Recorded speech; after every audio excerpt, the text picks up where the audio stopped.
Price Lord. எப்படி இருக்கீங்க? சந்தோஷமா இருப்பீங்கன்னு நான் விசுவாசிக்கிறேன்.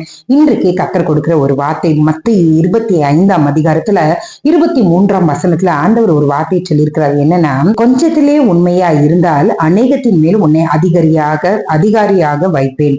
இதே ஒரு எஜமான் தன்னுடைய கீழே வேலை செய்கிற அந்த ஊழியனை பார்த்து சொல்கிறார், உண்மையுள்ள ஊழியக்காரனே, நீ கொஞ்சத்துல உண்மையா இருந்தால் அநேகத்தின் மேல் உன்னை அதிகாரியாக வைப்பேன். இது அந்த ஊழியக்காரனுக்கு மட்டுமல்ல, இதை கர்த்தர் நமக்கும் தான் சொல்லுகிறார். எந்த வேலை செய்யறோமோ, கொஞ்சத்துல சின்ன காரியமா இருக்கட்டும், பெரிய காரியமா இருக்கட்டும், உண்மையா இருக்க பழகும் போது கர்த்தர் அநேகத்திற்கு நம்மை அதிகாரியாக வைப்பார். சில நேரங்களில் நினைப்போம்ல, ஏன் இவங்க எல்லாம் முன்னாடி போயிட்டே இருக்காங்க, நான் மட்டும் இதே நிலைமையில இருக்கேன். சின்ன காரியமோ பெரிய காரியமோ உண்மையா இருக்க பழகிக் கொள்வோம். உண்மையா இருந்தால் அநேகத்திற்கு அதிபதியாய் கர்த்தர் நம்மை வைப்பார். அநேகத்துக்கு அதிபதினோன்னு எல்லாருக்கும் சந்தோஷமா இருக்குல்ல. அந்த அதிபதியாய் மாறணும்னா உண்மைத்துவம் நமக்கு இருக்கணும். அது வாயின் வார்த்தையா இருக்கட்டும், செயல்களா இருக்கட்டும், நடக்கையா இருக்கட்டும், உண்மையா இருங்களேன்.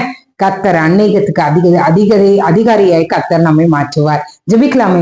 எங்களை நேசிக்கிற நல்ல பரமபிதாவே, கொஞ்சத்திலே உண்மையா இருந்தால் அநேகத்தின் மேல் ஆண்டவரே எங்களை அதிகாரியாக வைப்பேன் என்று நீங்க சொல்லிருக்கீங்களே, அதுக்காக உமக்கு நன்றி. உண்மைத்துவத்தை நீர் எங்களுக்கு தாங்க. எங்களுடைய இருதயம் எப்பொழுதும் உமக்கு பயந்து நடக்கிறதாய், உமக்கு பிரியமானதாய், நீர் விரும்புகிற பாத்திரங்களாய் நாங்கள் எல்லாரும் இருக்க எங்களுக்கு உதவி செய்யுங்க ஆண்டவரே. அந்த உண்மைத்துவத்தை தாங்க ஆண்டவரே. எங்க வாயின் வார்த்தையில அந்த உண்மைத்துவம் இருக்கட்டும். செயல்களில, நடக்கையில, பார்வையில, எல்லாவற்றிலும் ஒரு உண்மைத்துவத்தை என் கர்த்தர் கட்டளையிடுவீராக. காலை எழுந்து உங்க நாமத்தை மகிமைப்படுத்த கிருபை செய்யுங்க ஆண்டவரே. ஆண்டவரே, இந்த உண்மைத்துவம் இல்லாததுனால எத்தனை குடும்பங்கள் விரிசல் அடைந்து காணப்படுகிறது.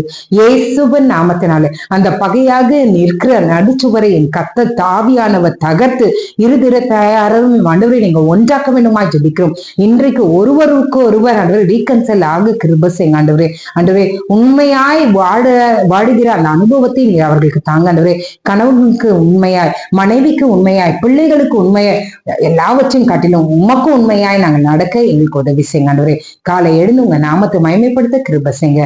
இயேசுவின் மூலம் ஜெபம் கேளும் நல்ல பரமபிதாவே. ஆமென், ஆமென், ஆமென். God bless you.